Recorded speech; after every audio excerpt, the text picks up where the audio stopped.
जय हिंद दोस्तों चीन को कंट्रोल करने के लिए यूएस ने तैनात किया महाविनाशक 7वां बेड़ा और तुर्की के ड्रोन पर संकट। वहीं भारत की नजर से नहीं बचेगी ड्रैगन की कोई हरकत। चीन से सटी सीमा पर ड्रोन तैनात करने की तैयारी और इसरो के इतिहास रचने की कोशिश को झटका। टर्मिनल स्टेज में डेटा लॉस का शिकार हुआ SSLV। तो आइए जानते हैं इनके बारे में डिटेल में। दोस्तों चीनी ड्रैगन पर नकेल कसने के लिए अमेरिका की बाइडेन सरकार ने तैयारी कर ली है। पेंटागन ने अपने aircraft carrier USS Ronald Reagan के नेतृत्व में 7वें बेड़े को डटे रहने का ऑर्डर दिया है। वहीं अमेरिकी विदेश मंत्री एंटनी ब्लिंकन ने चीन को वार्निंग दी है कि वह संकट को पैदा नहीं करे, वरना इसके अंजाम अच्छे नहीं होंगे। अमेरिका ने कहा है कि वह नैन्सी पेलोसी के दौरे का इस्तेमाल अपने एग्रेसिव मिलिट्री एक्शन को बढ़ाने के लिए नहीं करे। तो आइए जानते हैं कि 7वें बेड़े की क्या है ताकत, साथ ही अमेरिका ने कब अपने महाविनाशक 7वें बेड़े का इस्तेमाल किया है। दोस्तों नैन्सी पेलोसी की यात्रा के बाद अमेरिका और चीन के तनाव के बीच अमेरिका ने कहा है कि nuclear aircraft Ronald Reagan Taiwan के पास बना रहेगा और उसका 7वां बेड़ा हालात की निगरानी करेगा। वहीं चीन ने ऐलान किया है कि वह 4 से लेकर 7 अगस्त तक इस इलाके में टारगेटेड मिलिट्री ऑपरेशन करेगा। दोस्तों अमेरिका ने यह कदम तब उठाया है जब चीन ने थर्सडे को ताइवानी क्षेत्र के पास 11 मिसाइलें दागी थी। इनमें से कुछ मिसाइलें ताइवान के ऊपर से निकली थी। इसके बाद ताइवान के जलडमरू मध्य में अमेरिका ने अपना 7वां बेड़ा तैनात किया है। न्यूक्लियर वेपन से लैस अमेरिका का 7वां बेड़ा इस समय पूर्वी चीन और फिलीपींस सागर में पेट्रोल लगा रहा है और चीनी नेवी की हरकतों पर नजर रखे हुए है। साथ ही रोनाल्ड रेगन कैरियर पर अमेरिका के सबसे एडवांस कहे जाने वाले F-35B फाइटर जेट तैनात हैं। इसके साथ कई और विशाल और घातक वॉरशिप भी गश्त लगा रहे हैं। वहीं अमेरिका का ये एयरक्राफ्ट कैरियर न्यूक्लियर एनर्जी से चलता है और कई घातक मिसाइलों से लैस है।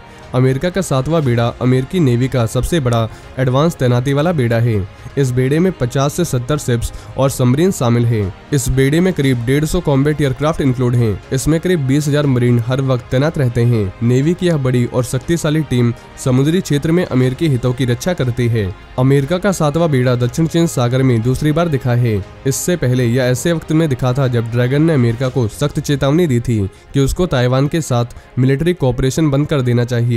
ऐसे में चीन के लिए अमेरिका के इस 7वें बेड़े से खलबली मच गई है और भारत पाकिस्तान वॉर के दौरान भी इस बेड़े का नाम आया था। इस वॉर में पूर्व सोवियत संघ भारत के साथ खड़ा था और अमेरिका ने भारत के खिलाफ अपने 7वें बेड़े की धौंस दिखाई थी। वहीं अर्मेनिया अजरबैजान वॉर और रूस यूक्रेन वॉर में तुर्की के ड्रोन का काफी इस्तेमाल हुआ है और कई देश इसे खरीदने में इंटरेस्ट भी दिखा रहे हैं। इसमें सबसे ज्यादा डिमांड तुर्की के बैरक्टर TB2 ड्रोन की है। हालांकि तुर्की के इस ड्रोन पर अब अमेरिका की नजर लग गई है। ऐसे में माना जा रहा है कि अगर अमेरिका ने एक्शन लिया तो तुर्की को अपने सबसे ज्यादा बिकने वाले ड्रोन के प्रोडक्शन को बंद करना पड़ेगा।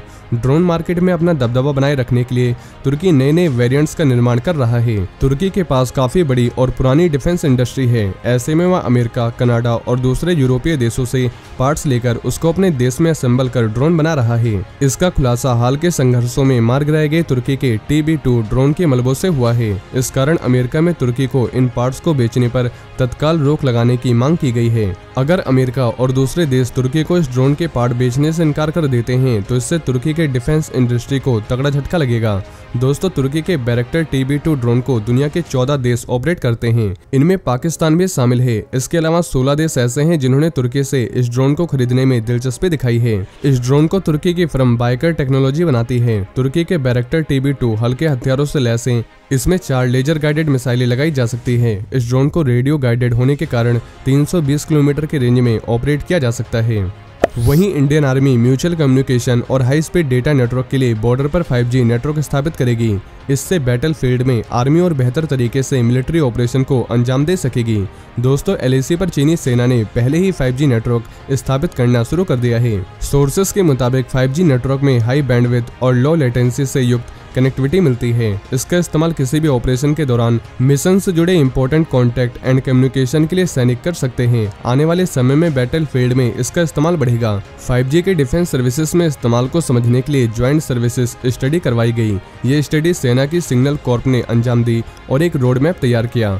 यह बताता है कि डिफेंस फोर्सेस के लिए 5G को किस प्रकार सेना में शामिल किया जा सकता है। सेना के लिए 5G नेटवर्क कई प्रकार से फायदेमंद साबित हो सकता है। बॉर्डर सर्विलांस, इमरजेंसी सिचुएशन में मेडिकल के लिए टेलीमेडिसिन सेवाएं लेने, ड्रोन को कंट्रोल करने और सैनिकों के ट्रेनिंग के दौरान ऑगमेंटेड रियलिटी यानी बढ़ा चढ़ाकर रची वास्तविकता और वर्चुअल रियलिटी यानी बनावटी वास्तविकता बनाने में इसका इस्तेमाल हो सकेगा। वहीं भारत और चीन के बीच पिछले 2 साल से लद्दाख स्थित सीमा पर तनाव जारी है। इस बीच ड्रैगन कई मौकों पर अरुणाचल प्रदेश से लेकर उत्तराखंड तक भारतीय सेना की चौकसी को टेस्ट करने की कोशिश करता है। इसलिए अब government aerospace company Hindustan aeronautics limited HAL चीन की इन हरकतों से निपटने का परमानेंट सोल्यूशन लाने जा रही है। रिपोर्ट्स की माने तो HAL artificial intelligence AI based ऐसे ड्रोन विकसित कर रहा है जो डिप्लोमेटिक मिशंस के लिए ऊंचाई वाले इलाकों में भेजे जा सकेंगे। ये ड्रोन कई खूबियों और हथियारों से लैस होंगे, साथ ही ये सीमाओं पर कई घंटों तक उड़ान भरने में सक्षम होंगे। HAL से जुड़े कुछ ऑफिसर्स ने बताया कि जिन ड्रोन्स के निर्माण की ओर कदम बढ़ाए गए हैं वे रोटरी विंग वाले होंगे और यह एक बार में 40 किलोग्राम तक वजन उठा सकेंगे। यानी ये ड्रोन मिसाइल से लेकर सेंसर तक से लैस होंगे। बताया गया है कि ये ड्रोन्स आर्म फोर्सेस के जरूरतों के हिसाब से तैयार किए जा रहे हैं ताकि चीन के साथ लगती पूरी सीमा की निगरानी की जा सके। HAL ने इस ड्रोन की पहली उड़ान के लिए एक टारगेट भी सेट कर लिया है। बताया गया है कि सरकारी कंपनी अगले साल के बीच में यानी 2023 के बीच में ही ड्रोन्स की टेस्टिंग शुरू कर देगी और इस प्रोजेक्ट के पहले फेज में 60 ड्रोन्स बनाए जाने हैं और इन लंबी क्षमता तक उड़ान भरने में सक्षम ड्रोन्स को आर्टिफिशियल इंटेलिजेंस तकनीक पर डेवलप किया जाएगा। आर्म फोर्सेस इन्हें न सिर्फ जरूरत का सामान लाने ले जाने के लिए इस्तेमाल करेंगे बल्कि हथियार के तौर पर भी इनका इस्तेमाल कर सकेंगे। इसमें सेंसर्स के अलावा मिसाइल और दूसरे हथियार भी लगाए जा रहे हैं। वहीं Indian Space Research Organisation ISRO के इतिहास रचने की कोशिश को रविवार को उस समय झटका लगा जब उसका पहला small satellite launch vehicle SSLV terminal stage में डेटा लॉस का शिकार हो गया। हालांकि बाकी के 3 स्टेज ने उम्मीद के हिसाब से सही रहे और अब स्पेस एजेंसी डाटा लॉस के पीछे की वजह पता लगाने के लिए आंकड़ों का एनालाइज कर रही है। Small satellite launch vehicle SSLV में EOS-02 और आजादी सेट सैटेलाइट भेजे गए हैं। लॉन्चिंग सफल रही। रॉकेट ने सही तरीके से काम करते हुए दोनों सैटेलाइट्स को उनकी निर्धारित ऑर्बिट में पहुंचा दिया। रॉकेट अलग हो गया लेकिन उसके बाद सैटेलाइट्स में डेटा मिलना बंद हो गया। इसरो चीफ S सोमनाथ ने बताया कि जांच में पता चला है कि सैटेलाइट के एक सेंसर की गड़बड़ी की वजह से सर्कुलर के बजाय इलिप्टिकल ऑर्बिट में सेट हो गए। अब दोनों ही सैटेलाइट किसी काम के नहीं बचे। हालांकि रॉकेट के सभी स्टेज ने सही से काम किया। गलत ऑर्बिट में जाने की वजह से डेटा लॉस हो गया। हम फिर भी लगातार सैटेलाइट से संपर्क करने की कोशिश कर रहे हैं। EOS-02 एक अर्थ ऑब्जर्वेशन सैटेलाइट है। तो दोस्तों ये थे आज के कुछ बड़े डिफेंस अपडेट। वहीं अगर आप भारतीय सेना से जुड़ी ऐसी और भी जानकारी जानना चाहते हैं तो आपको हमारे दूसरे चैनल डिफेंस एनालिसिस पे मिल जाएगी, जिसकी लिंक आपको नीचे डिस्क्रिप्शन में मिल जाएगी। साथ ही ये जानकारी अगर आपके लिए यूजफुल रही हो तो वीडियो को ज़्यादा से ज़्यादा शेयर करें और चैनल को सब्सक्राइब करना न भूलें। जय हिंद, जय भारत।